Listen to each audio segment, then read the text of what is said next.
What's up, guys? My name's Alexis, your host of Praises in the Pod, and I am super excited to do part 2 of Brandon and Jess's story. It has been amazing so far. They had a skedaddle, but we already had it pre-recorded and everything else, so I'm going to use this intro to start off part 2. We're going to start off in prayer, and we're going to jump right in. So here we go. Lord Heavenly Father, thank you for today. Thank you for all your many blessings, dear God. I pray that this story, Lord, is used to glorify you in your life and what all you have done in their life, Lord. I pray that you just use this episode in a mighty way. In Jesus' name I pray. Amen. She goes inside and I look, I was like, well, we got something here. Got a chance. And so she comes out, she's like, she says she doesn't want to talk to you. And I was like, I just want to meet Natalie. And she was like, yeah, she says she doesn't want to talk to you. So turned around, left, drove to Columbus, 2.5 hours away. And then we drove back and drove back. And that was it. I was like, all right, yeah, this is done. And found out months later, some guy reached out to me and he was like, hey, did you ever date Natalie Smith? And I'm like, if you want to call it that, yeah, sure. And he was like, well, this is who it was. And he sent me a picture of who it was. Yeah, because, I've been on the edge of the seat. This is good. He shows me. He was like, yeah, so this girl named Brittany that I went to high school was playing her, and also this other Brittany girl. And I was like, that's probably who was on the PT cruise and everything. That's who it was. And I was like, okay, so that was past. But as soon as I got back, that's when I met my second wife and at Gingy, and we just kind of hit it off. And that was one of the things. Again, I was heartbroken and just looking for somebody to love me, and should have never happened. But we started dating and hanging out, and this is the part of my life I was not a very good Christian. Like, I was not reading the Bible. I was not going to church. I was completely different. I started cussing a lot. Like, I was just a different person, different Brandon. And so we started hanging out and everything, and she moved in with me. I was not living the type of life that I would normally live. She was living an even different life. Yeah. So, she wasn't pushing you back towards that life. He was out of character, and then he went for somebody that was kind of even different than what he... Yeah. And so she, was into substances, and, while I was working at night and stuff, she'd have guys over at the apartment and stuff. So a lot of things, again, I should have ended this, but then we ended up getting pregnant, finding out that we were having Jade in March of 2016. And they had been together for like 3 months when she found out she was pregnant, and she's pretty clear from the beginning that like she's not really looking for anything serious, but he's kind of just coasting and trying to get through this difficult time that he's in. And I was working night shift, and a certain guy that she had relations with in the past would start coming over to the house and everything. And when he would say things like, I'm not comfortable with that, she would say things like, well, I'm not your ex. Like, you're just damaged because of what happened to you, so you don't trust me. Yeah. But, that's you bringing into that. So. Yeah, she was definitely targeting my lack of trust. And there's a lot more situations where, like this, and then even some that I wouldn't trust her, and maybe she wasn't doing anything wrong, but I just could not trust. Oh, it was so hard at this time to be a cop. I mean, my entire 5 years of being a cop, I was, I guess, just mentally drained, emotionally drained. I was tormented because I didn't know what was going on at home and all this other stuff. And when she got pregnant, towards the middle or end of her pregnancy, she's like, you know what? I think I do want to settle down. Yeah, get let's married do and this. Have a family. Oh, wow. It's like, we're already here. I'm pregnant. Let's have a family. And so they got married when she was like 8 months pregnant. So we found out we were having Jade in March. And then in June 26th of 2016, or 27th, one of those 2 days, that's when I got diagnosed with cancer. And so basically I had a lump in my groin. Cops, more back in the day, we would have the duty belt and then our magazine pouch, or I had a magazine pouch for my firearm. Mine was vertical just because it was easier to take out if I needed it. And every time I'd sit down in my car or anywhere, it would dig into my groin. And so I started noticing this little lump forming in my groin, and I was like, what is that? I just thought, I hated going to the doctor. I always have. And so I was like, oh, it must just be a blood clot. Newsflash, blood clots are still very, very important. As you said that, I'm like, hang on, that's pretty bad, too. I mean, I didn't realize it. I was like, it's just a blood clot, no big deal. And so I dealt with it for like a year and a half, just sitting there, and it would start to hurt and everything like that. my second wife, she was like, you need to go get that checked out. Mm-hmm. And I was like, no, I'm not. And she would like bug me, go get it checked out. So I went and got it checked out. And mind you, growing up, I was a hypochondriac. Like if it showed up on TV, I had it. Tumor, I had the brain tumor. Mesothelioma, I had it. Even though I never was around paint or any kind of asbestos or anything like that, I had mesothelioma. And so I would always tell my mom, I got cancer. I can't. No, you don't have cancer, Brandon. I go to the doctor and find out I have stage 3 Hodgkin's lymphoma. It's like stage 3E. It was in 7 areas of my body. Very close to being stage 4. I was like, it's like you just found out you're gonna be a dad, and then you find out you have stage 3. I was like, holy crap! So I looked at my mom. I was like, told you I had cancer. We got the prognosis, and they were like, look, you know, you're gonna be fine. You know, we'll start some chemos. I had to do 8 rounds of chemo, and you know, it's going to take a while because it's in a lot of areas of your body. The doctor said, I'm glad you already have a kid on the way because you probably will never have kids again after the chemo. And I was like, yeah, you're right. Okay. And I'm somebody I always wanted to be a dad, my whole life. And I was like, okay, yeah, you're right. And so I started thinking like, God, praying. I was starting to get back into praying because you find out you got cancer, that changes things. I was like, what's the purpose for this and everything? So I started getting back in it, but and I'd say, I want to start reading the Bible more, and I'll start praying, going to church and everything. But my wife at the time was like, no, she didn't want anything to do with that. So we started the chemo. I would do it every other Thursday, and I did it for about 8 months. And the first 6 were very easy. They put a port in. I'd go and I'd sit there for 5 hours, and they would do 4 chemo treatment, like 4 different medicines. So after 2 treatments, after every 2 treatments, I'd go back to the doctor and they'd do scans and stuff. And after my second treatment, I went to the doctor. They did a PET scan. They did a CAT scan. They did my blood work. And they were like, your blood work looks fine. Looks perfect. And I was like, okay, cool. And they were like, they did the scans and everything. And they said, there's also no trace of cancer anywhere. And I was like, really? She was like, yeah, it's almost like you never even had it. Like, that's crazy. And I was like, that's God.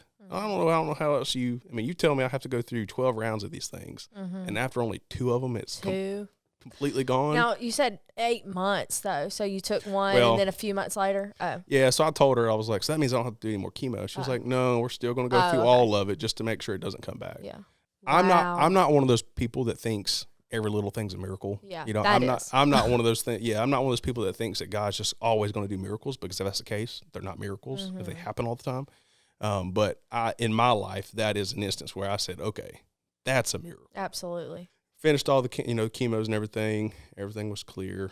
February 1st of 17, they were like, yep, you're in remission. You're good to go. And so got to ring the bell.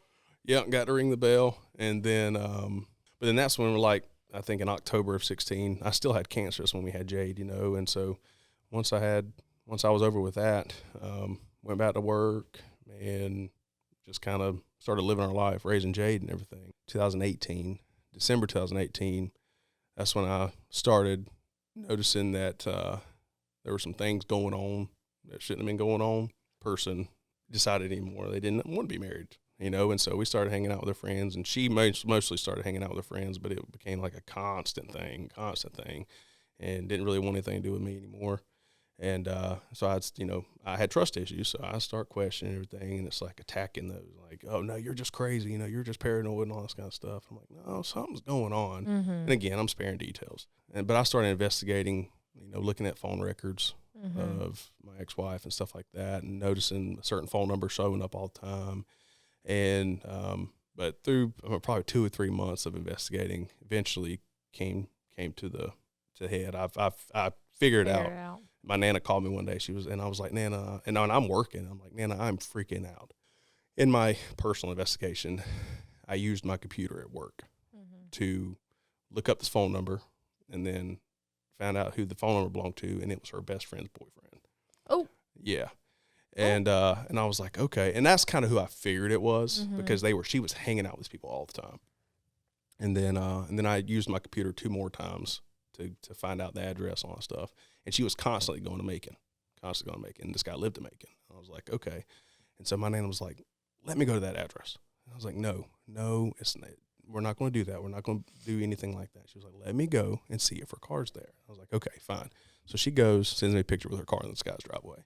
And so I was like, that's it. And I break down. I'll go and tell my sarge, I was like, look, this is what I'm going through. Because they all knew something was up because I started losing weight.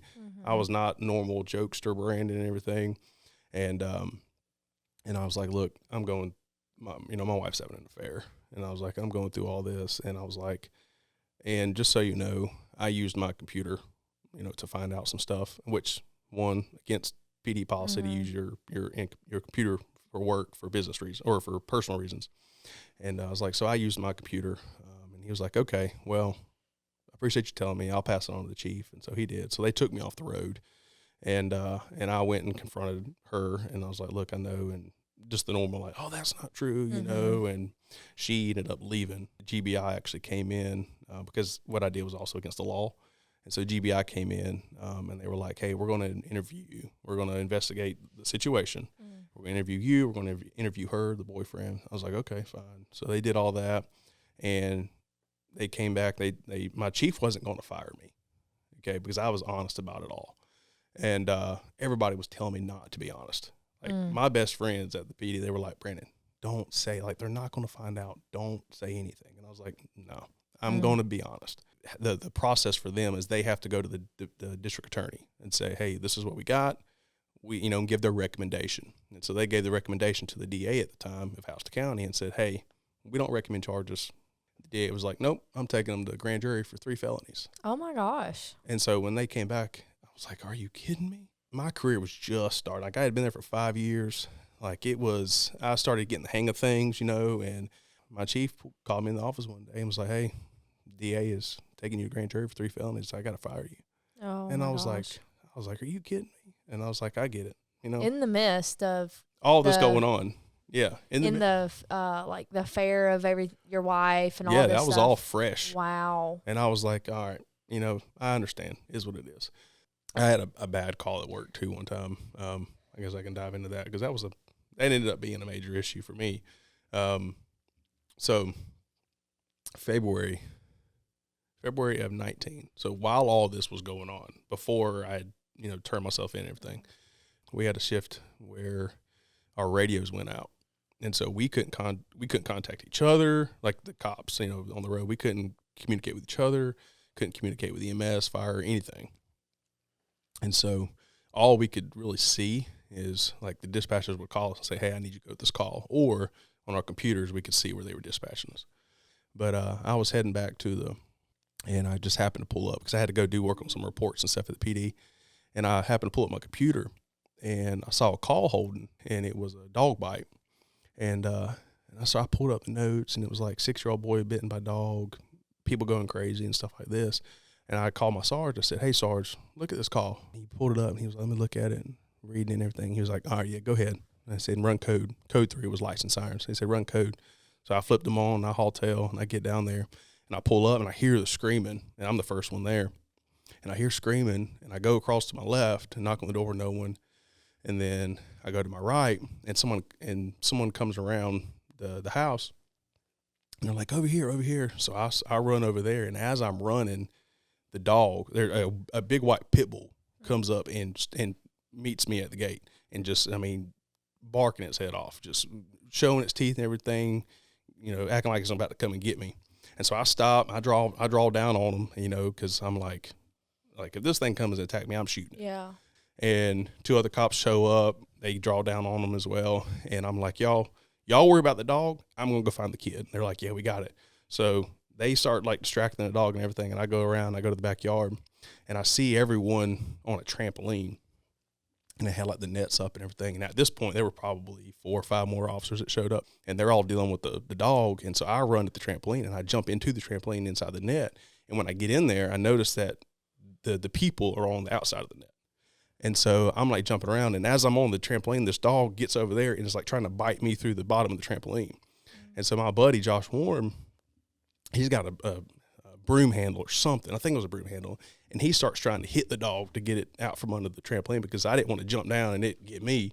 And this lady is sitting on the side of the trampoline and holding this boy, 6-year-old boy, and she's screaming, has blood all over her. And this may get a little graphic, but it was the hardest call I had ever gone through. And this boy is just kind of lifeless in her lap. And she's screaming and everything. And I say, give me the boy. And I could see through his arms. I could see through his legs. Like he was messed up. And I said, give me the boy. And she was like, okay. So I grab him and I go running back towards the front.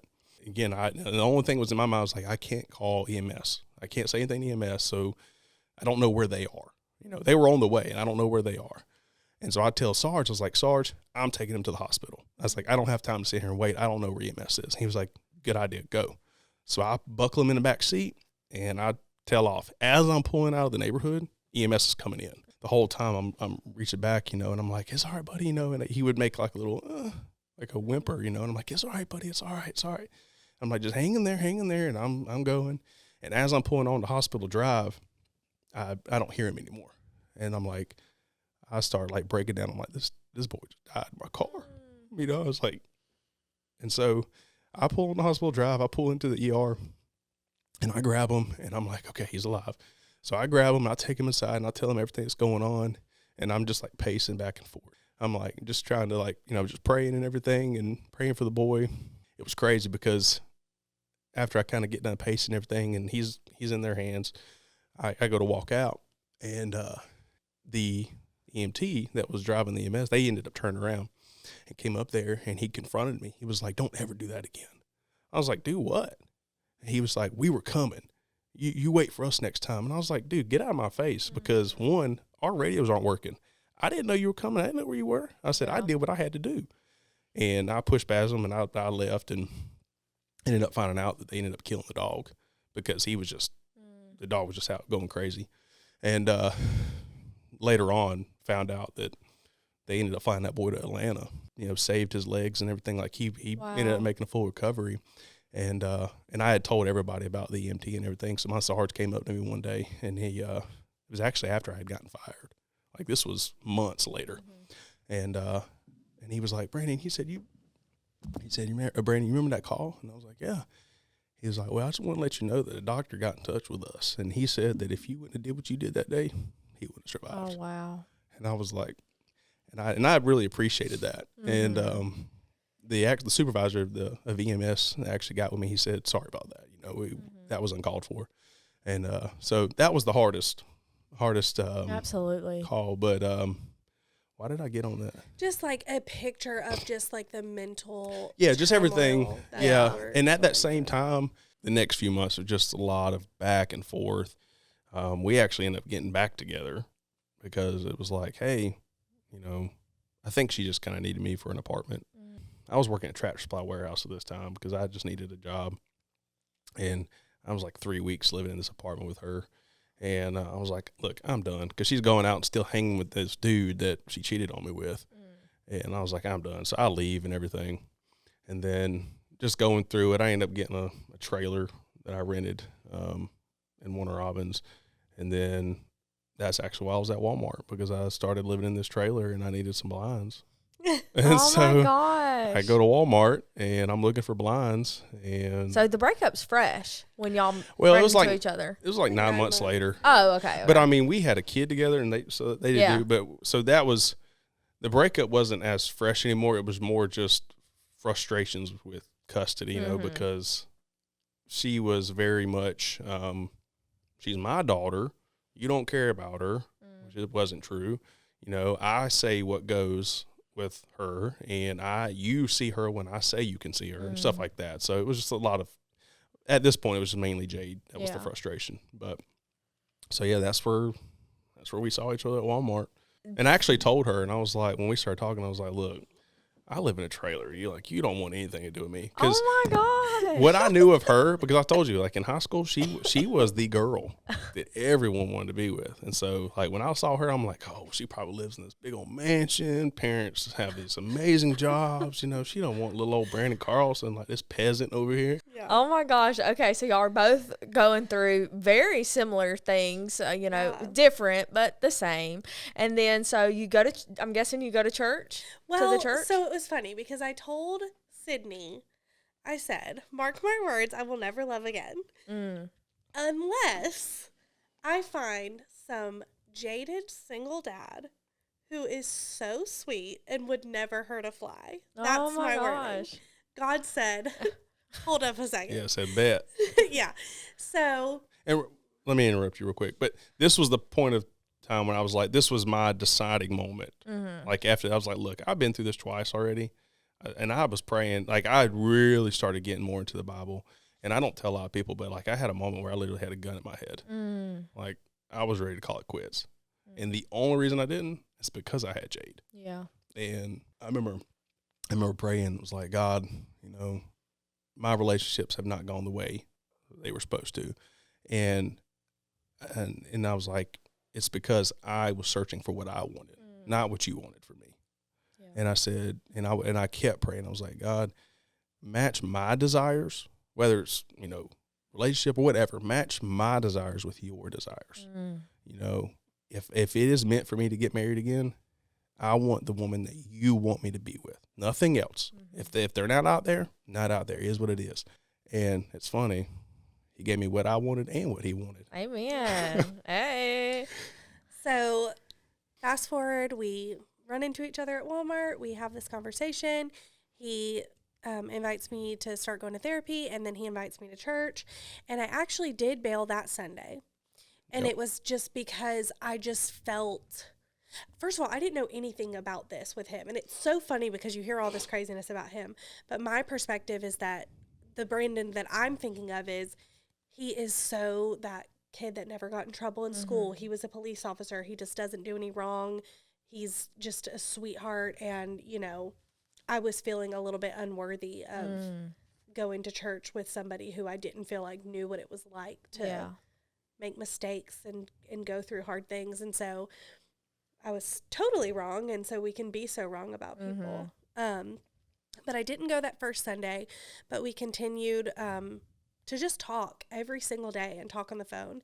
For hours and hours and hours. But I remember that it was so interesting because I was really starting to open my heart to God and like seeking God. And then here comes Brandon, and he's at a point in his life when we run into each other where he is on fire for God. And I remember one of the things he told me was, at this point in my life, I could be butt naked on the side of the road with nothing. And as long as I have God, I am complete and I'm okay. But it took a lot to get there. Like a lot of prayer. And so I don't know all of this stuff. And I'm thinking like, wow, like I don't know what it would take for me to get to that place. And the more I'm getting to know him, like, yes, I was inspired by him as a person and everything he's been through. But mostly I just saw Jesus all over him. Because one of the things that he said to me that I tell people, because I know it was one of the questions that you asked is like, what would you say to anyone who felt like they were beyond redemption? So he and I are sitting there talking, and I'm telling him how, you know, I want to have God in my life, but I'm afraid because I've made so many mistakes. And, you know, in retrospect and hearing other people's stories, it's not anything that's beyond redemption, but it's amazing how, you know, you can view yourself in a negative light, and that's where you'll stay. But when you start to view yourself the way that God does, it completely changes that. But I was telling him, you know, how I felt about myself and unworthy. And he would tell me like, and she was going deep. Like, I mean, I was telling me all about her life, stuff that a lot of people don't know. Yeah. Like, I was just telling him about some really challenging things that I'd been through growing up that I had never really told anyone. I bet that was very like healing too, to actually voice. It was, you know, for example, I had been sexually assaulted when I was a teenager, and I held a lot of shame with that, and I viewed myself in that light, and I couldn't escape from it for a long time, and just things that I had experienced growing up that I shifted the blame onto myself. And so I'm sitting here telling him all of this, and he tells me that shame is not from God. He's like, that is not from him. And I remember he told me in Genesis, when God looked at everything he created, he said, it is good. He said he knew your name. He knew every decision that you would make. And he said it was good. He said he was talking about you. He was talking about me. He was talking about Tyler. He was talking about Jade's mom. He was talking about, and he said this, and that's where I felt Jesus coming from him, because I'm like, Yeah, none of that stuff matters. Like none of that matters, and no one is beyond you. redemption. And he's like, you can't let him down because he's so far above it all. Mm-hmm. You can't do anything to earn his love, and you can't do anything to take away his love, because he doesn't love you because of what you've done or what you haven't done. He loves you because of how powerful he is and everything that he can do, not because of anything you can do. And you don't have to change. You don't have to just come to him. Just come to him and give it to him, and he will make you into who he wants you to be. Yes. It's not like, and that's a confusing thing, because it's not like you're saying you can keep living the way that you're living and that's all he wants. No, but you can let him into your heart, and he will convict you, and he will change the things about you that need to be changed. Yes. So you don't need to feel shameful. You don't need to feel guilty about things you've done, because he knew that we weren't perfect. And that really, like, that is like that defining moment too for me, is I was like, okay. And I remember he asked me, do you want to be saved? And I said, yes. And so we prayed that prayer together on the phone. Wow. And that was when I got saved. And so before y'all started dating. Yeah. Well, y'all were kind of in the talking stage. We had already told each other we liked each other. We admitted that we liked each other because we had like a mutual friend, a really good friend of his, like an acquaintance of mine. And he had told me that he was talking to him, and he was like, yeah, I told him I was texting with you and talking to you on the phone. And he was like, well, just, yeah, Darren White. Guard your heart. Oh, I know Darren. Yeah. He said, she does not like you. Yeah, she don't want nothing to do with you, Brandon. And he was like, well, I'm not saying she does, but we're talking. And I said, well, actually, I do. And he was like, really? Oh. And I was like, wait a minute. And that's when he told me, like, well, like, just score. so you know, like, I'm living in a trailer right now. I'm trying to get my life together. And I just said, I'm sorry for whatever I did that made you think that I would care. Yeah. Because that's not the type of person that I am at all. I'm not beyond redemption. And I realized that in order for me to move forward and live a happy life, I had to find forgiveness. And I was able to do that because I realized that if I'm not beyond redemption, then neither is Ollie's dad. Yep. And I, can pray for him, and I can hope the best for him.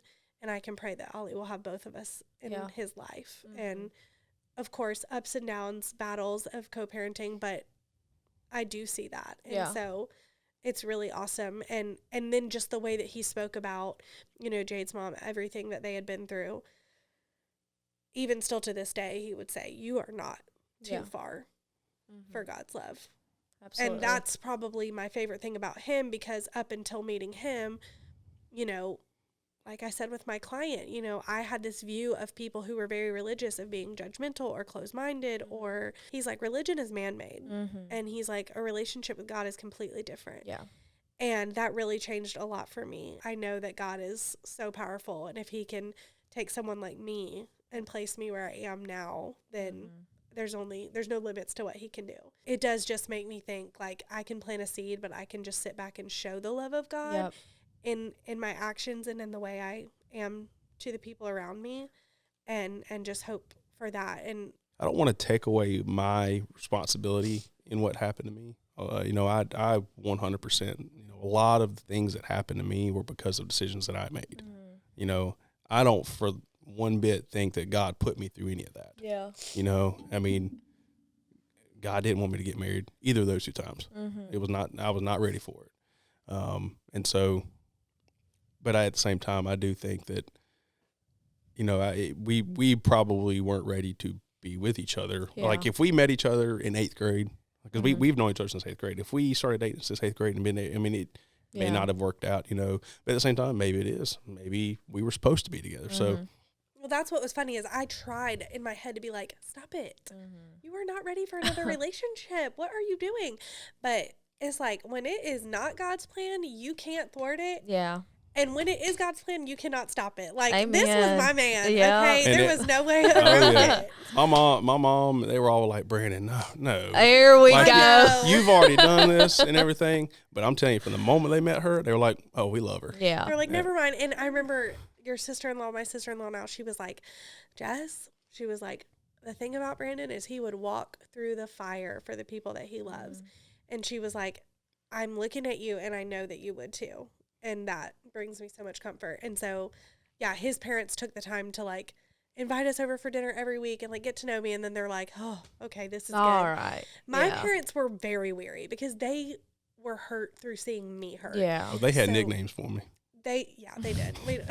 They weren't ready. They were not ready. Yeah. But also, you know this, I was kind of like living a facade, and no one really knew what I was going through in my marriage. And so it came as more of a shock to everyone else than it did me. I was, you know, a lot of times they say that women, like, their heartbreak happens through the relationship, and once it's over, that's when the healing starts. And that's just how it was for me. Yeah. And I did a lot of that. I dealt with the heartbreak on my own in silence.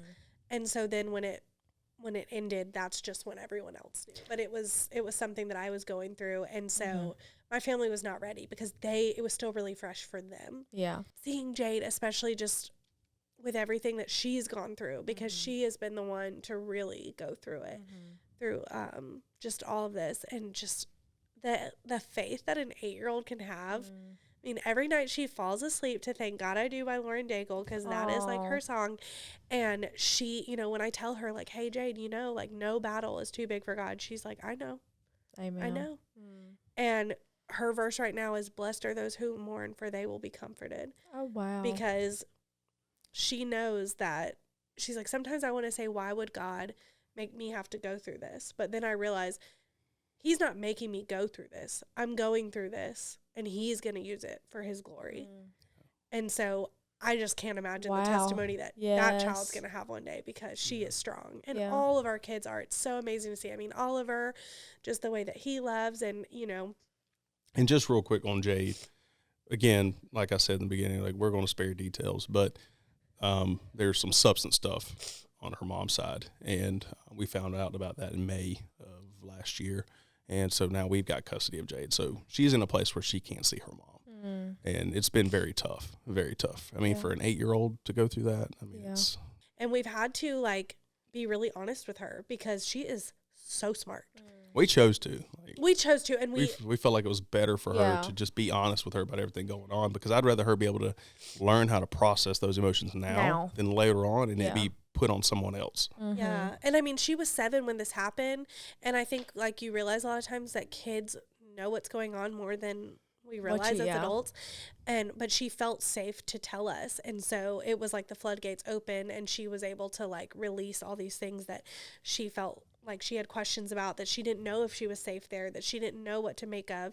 And so when she told us and we were able to answer those questions for her, it was like what we thought was going to be the most horrible thing she'd ever gone to was the start of her healing. Yeah. Because she was able to just let it off of her shoulders, give it to us, give it to God, and she can just be a kid. Yeah. And so while this is so challenging for her, and I pray and we pray that, like, they'll be reunited, and that, like, this will be a story that they have to tell one day, that they got through this.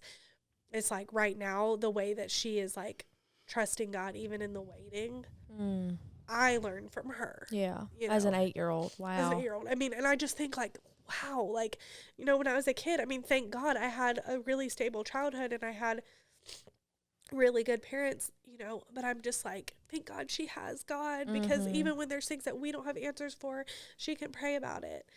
And she really has so much faith. And then seeing, you know, Oliver, he prays for her mom. Like, we'll pray together, and he's like, I want to pray for Jade's mom, that she'll get better. And, you know, I want to pray for Jade that she can see her again. A lot of the stuff that she was seeing, and, you know, no 7 or 8-year-old should have to deal with that.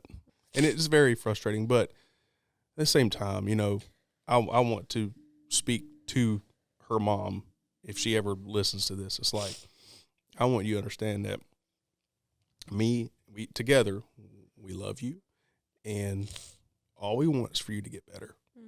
And we don't condemn you. We're not talking down about you. It's like, my goal and our goal together is for her, for you and Jade, and I'm speaking to her, for you and Jade to be together again. Because no kid should live without their mom or their dad. They should. A healthy child needs both, and that's what we want. And people think it's crazy all the time that we like, oh, because we're really quick to forgive, but we're also through this learning how to forgive, but also be very careful. Yeah. And but I mean, we're not going to give up, you know. And I've told her I think that Jade's mom will be saved one day. Yeah, I do believe it, you know. And it may take years. It took your mom how long? like 30 years. Yeah. So I mean, it may take years, but once again, she's not too far gone. She's not too far gone. Not. Well, one thing, you know, y'all keep talking, you know, about Jade's faith and stuff, but y'all have instilled those values in her. Like, you know, like y'all have showed her what a Christ-like centered marriage is like and how to show love and taking her to church and putting her in those environments. So, I mean, it didn't just come out of nowhere, you know, like she's seeing it somewhere and she's reciprocating what she's seeing. And that's how she's learning the love of God. And I wanted to say this earlier, and we kind of got far from this, but you made the comment of like back then when you found out about the affair that Tyler had and stuff, you said that you felt in that moment God's presence, and like he just felt like you were in a hug and you just felt his presence all around you. And it's so awesome to hear that, like, that was a defining moment for you, but like you never knew God before. So now you feel him more than, like, you just know his presence is there because you experienced the life without him. Mm-hmm. You knew what it was like to walk through life without him. So now when you're on this side, you're like, wow, I really can do hard things. I can get through anything that comes my way because now I have this. You know, and that's something that can never be taken from you. And it's just truly a gift. But when you said that earlier, I was like, there's so many people that haven't experienced his presence yet. Yeah. And when they do, that without a shadow of a doubt, you'll know. When you're in the presence of the Lord, you know. You know, we've talked about it before, and when you share God with others, if they're an atheist or whatever, or they just don't believe, or they're going through something, a lot of times they don't want to hear they don't want to hear about the Bible. Yeah. You know, they don't believe it anyway. They don't want to hear about all that stuff. Your experiences speak a lot more. Yes. You know, and you see it a lot in the Bible. It's like, this is what I've done. Or like Jesus going up and like, hey, you know, you've had 5 husbands. I know, you know, like, and just speaking to our experience and stuff. And so those are very important. But my job as a husband and as a father is to first love God more than anybody else. And that she didn't like that at first. I couldn't relate. Yeah. I didn't know what it was about. Yeah, but it's like my job is to love God first, put him before anybody else, because if I do that, then I am better for them. Yeah. And then love her just like Christ loves the church, and love her. And that, again, not just like, oh, I'm in love with you. No, it's love you. If I may not want to do this, but I'm going to do it because I love you. I may not, you know, I choose to love you and be a leader for her and for the kids. And that is my job. That is my role. And I don't care. And I'll tell you, I don't care if my kids grow up and tell me like, oh, Daddy, I'm the president of the United States. I don't care. Like, oh, Daddy, I made $1 million. I don't care about all that. What I care about is if they come to me and say, Daddy, sorry, that just means a lot to me. But Daddy, I because of you, because of Mama, I have a relationship with Christ. And that's what I care about. And I can tell you right now, LB's a little too young, but down to the 2-year-old, if you ask them who died for your sins, Jesus. Yeah. And that right there means more to me than anything else. I don't care about the rest. And, you know, and I pray about it. It's like, God, every day I pray, God, as I'm reading your word, as I'm praying, mold me into the man that you've called me to be. And mold me into the husband that you've called me to be. Mold me into the father that you've called me to be. And I don't want anything less. You know, I don't want to be average. I don't want to be just that, you know, just a normal person. I want to be an excellent father, and I want to be an excellent husband.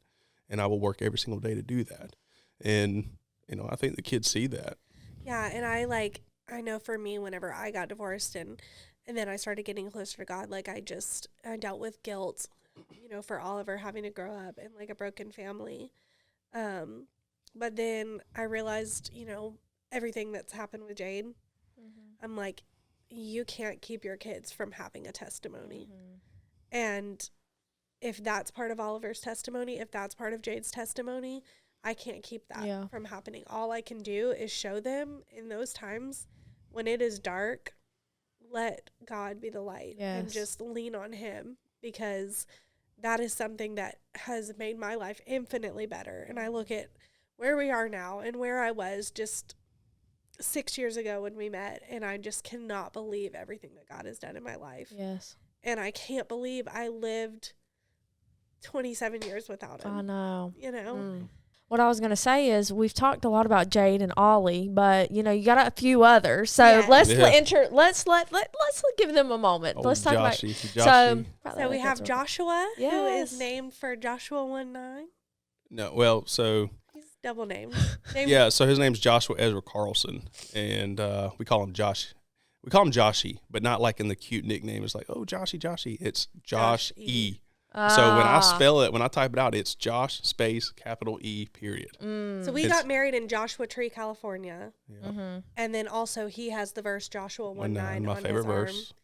Do not be afraid. Yeah. And I was reading the story of Joshua and Caleb spying on the Canaanites, and I was very moved by their boldness and their trust in God to say, while the other 10 or 11 people were saying, hey, we don't need to go in there. We don't need to attack because they're huge, they're massive. And Josh and Caleb were like, no, we need to do this. We need to take it. Yep. And I told her, and I was like, I think we need to name this baby Caleb. And she was like, I don't like that name. I don't like Caleb. And then I came up with Joshua, and he said that was the other spy. Oh my gosh! Yeah. And then he has Joshua 1:9 tattooed on him. And then I was kind of like, okay, growing up as Jessica, that name is just really regular, and I don't know. But then we were in church, and Oliver was having a moment, and some lady brought me a book, and it was like after I'd shortly found out I was pregnant, and the book was Joshua. And I'm like, okay, like this baby is Joshua. So he's Joshua Ezra.